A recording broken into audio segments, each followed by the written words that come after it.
ఆ ఎల్ల ప్రజలు చేరి ఎల్లప్పుడు దేవుని స్తుతించుడి.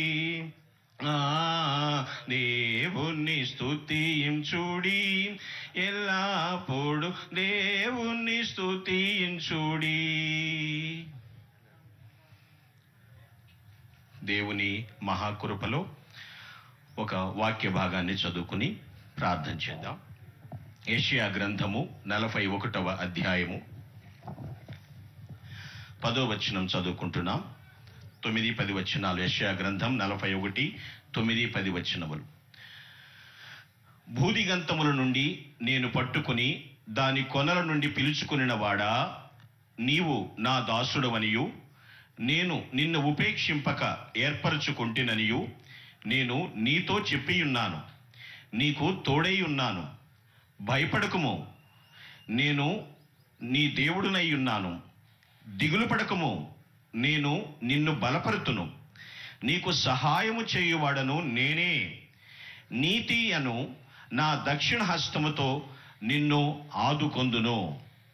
ప్రభునందు ప్రియులారా, ఈ మధ్యాహ్నపు వేళ దేవుని యొక్క ఆశీర్వచనం ఏమనగా, ట్రస్ట్ ఇన్ గాడ్, ప్రభునందు విశ్వాసముంచటం, ట్రూత్ సత్యమును అనుసరించటం, ట్రావెల్ ప్రయాణము చేయటం.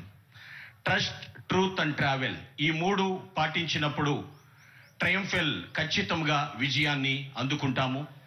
ప్రతి క్షణము, ప్రతి ఒక్క స్థలములోనూ, సందర్భం ఏదైనప్పటికీ కూడా దేవుని యందు విశ్వాసం ఉంచుతూ సత్యమును అనుసరిస్తూ ప్రయాణం చేస్తున్నప్పుడు యాత్రను దేవుడు దిగ్విజయం చేస్తాడు.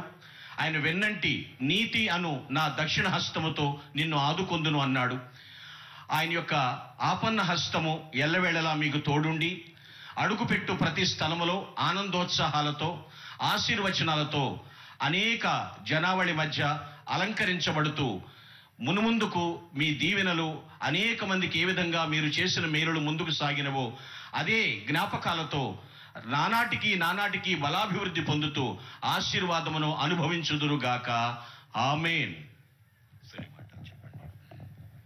దేవుని యందు ప్రియమైన వారులారా, మరి ముఖ్యంగా శ్రీ వైఎస్ కుటుంబ సభ్యులుగా తల్లి విజయమ్మ గారికి, మన ప్రియతమ నాయకుడు, మన ప్రియతమ ముఖ్యమంత్రి వర్యులు శ్రీ వైఎస్ జగన్మోహన్ రెడ్డి గారికి మనందరి పక్షాన విజయముతో కూడిన శుభములు తెలియజేస్తున్నాను.